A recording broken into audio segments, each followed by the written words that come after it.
If you pan it down here, you see it's about 3 o'clock in the morning and there's not a car or a person in sight. If you pan over here, it's the same thing. Not a car or a person in sight. People want to know where I find my strength at, where I get my strength. I get it from a lot of places, but right now, this morning, I'm getting it from, there's not a motherfucker that's up. There's not a car, there's not a person. Everybody's in their bed, sleep, dreading that it's a Monday, hate it's a Monday, and I'm loving it. I'm loving it. Where everybody's getting weaker, I'm getting stronger. It's not about the running, the swimming, the push-ups, the sit-ups. It's about what those things do for your mentality. You don't get better on the daggone couch. You get better by coming out here and getting the fuck after it every daggone day. Stay hard. It was Discipline 90. what it's all about. Yeah. I don't care how good you are in anything. You don't have discipline, you ain't nobody. Right. You're nothing without discipline. Because you give up under the slightest struggle without discipline. 100%. Who fought in these wars. You have no idea how big of a deal this is to me. I was not always this strong guy you see.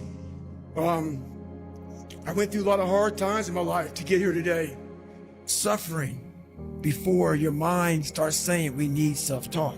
So what I tell myself is I go back to the months and years of preparation to get to that day. And I'm telling myself, the 3:30 in the morning, and I'm looking at my shoes, and I want to go out there and run 30 miles. I have to, in that second, in that moment of this self-talk, my mind saying, you got to find more, you got to find more. I once again calm down, go back into my mind, in my cookie jar, I call it, and I have to reflect back on the shit I did to get here. And that becomes my self-talk. Self-talk does not work unless it is real. Most of us lie to ourselves in the self-talk. It doesn't work. It has to be real. It has to be something that you've done to make it really work. Be the guy who embraces the ugly, the miserable. Be the guy who embraces hard work, the grind. Don't be afraid of being hurt. Don't be afraid of sacrificing some blood. Every morning, every day of our lives, we have choices to make.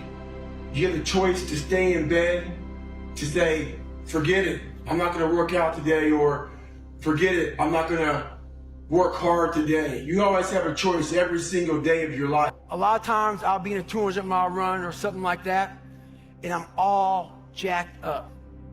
Body's broken, mind's broken, spirit's broken. I started to say, what if I can pull this off?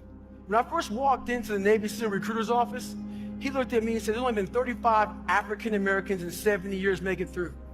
You know what I said to myself? What if I can be the 36th?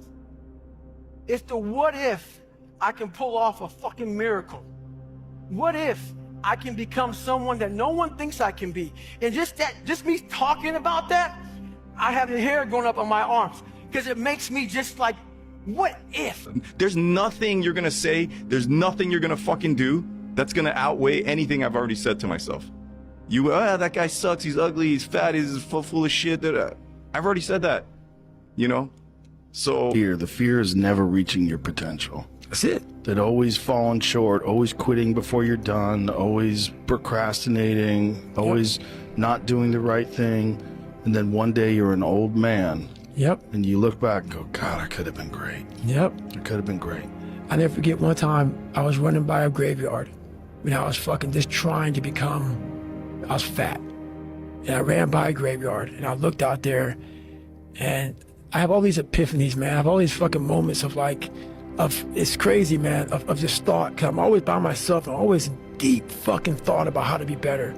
And I look out there, I'm like, man, I wonder how many of you motherfuckers in there fucking just are so upset with how you lived your life and fucking just regret how you lived it. And I'm running a 300-pound man thinking, man, don't fucking die like this, bro. Don't die like this. So people wonder where this shit comes from me. It comes from such deep thought of trying to see what this is all about. What is this life all about? What am I all about? Why am I here? You know, I had to find purpose, and my suffering, it had a purpose. It had a fucking purpose. There's also a section of men who just feel alone, like myself, who felt like they have to hold things in, that they shouldn't share their emotions, that they don't lean on people and that they should just carry stuff in and they need to be X, Y, and Z to be like good enough. So there's this like balance of that, and you almost need to learn to, again, like I mentioned, like that the masculine and the feminine, being able to integrate that.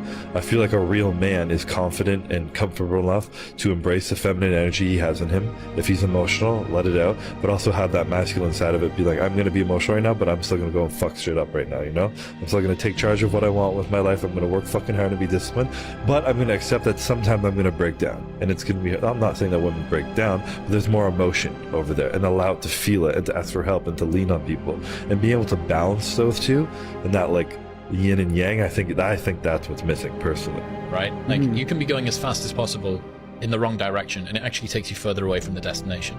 This is something that a lot of people, I call it the menopause, which is mid-20s toward late 20s. A lot of guys, it seems like you had yours earlier, realize that a lot of the values that they hold, a lot of the things that previously they took a sense of self-worth from, that the world told them that they should value, they don't make them feel fulfilled anymore. And they go, oh fuck, like I got toward the top of this mountain and I realized that it was the wrong mountain that I climbed, and actually I was supposed to be on that one over there. And it's difficult because in order to get to that one, you need to go back down this one that you've already climbed. You need to dispense with the stuff that you've got rid of. This is why I think introversion is such a cheat code, because like I feel like you're less at the mercy of other people's desires. Because even like for me, I noticed that if the more frequently and the more for a sustained period of time I'm involved in certain just patterns of behavior, oftentimes socially or just what I do in general, you just become locked in those patterns and it becomes more difficult. You have more of like a narrow perspective. So, you know, the brain's malleable, it just gets programmed in that way and you're just kind of operating that way. So for me, a lot of like the best insights that I've gotten are like times when I like completely just like fully detached and just entered this weird like meditative just like flow state of just being just so just alone. It's because I fought for it. Because no one gave it to me. Because it was just me alone in the gym, me alone in the mirror, me alone in my head. No one did it for me. I worked for it, and I'm never going to let someone else take that from me. Like what bothers you about yourself? I just wish I just felt more comfortable in my own skin a lot of times, you know, because I feel like I would be able to be more effective as a person if I could just like kind of not toil in some of my own, you know, small self-worth issues or like lack of confidence at times. You know, I wish I could trust my instincts, and I wish my instincts were like better calibrated so that I knew when if I was doing like okay and good stuff, then my insides like told me you're being okay. You don't have to worry, you know? What I've learned is that most of the sabotage in your life is self-induced. Hear me out, okay? Most of the sabotage that is self-induced in life is because you do not have the self-regulation to do that which you know you need to do. So you need to be able to ask yourself, right? You know you need to go to the gym. You know you need to start this business. You know you need to read this book, but you don't do it. Why? Why don't you do it? Not, oh, I didn't do it today. No, why didn't you do it? Why did you cave to the nonsensical bullshit and the perspective that you're above the grind, you're above the work, you're above the consistency? Because these are the things that are holding you back. We understand that consistency compounds. I've said this once and I'll say it again.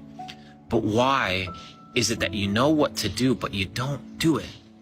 Don't just say, oh, because I'm lazy. No, that's not good enough. Right? No, it's not that you're lazy. Something else is wrong. You need to be able to identify these things. And once you identify these things, you're able to tackle them effectively.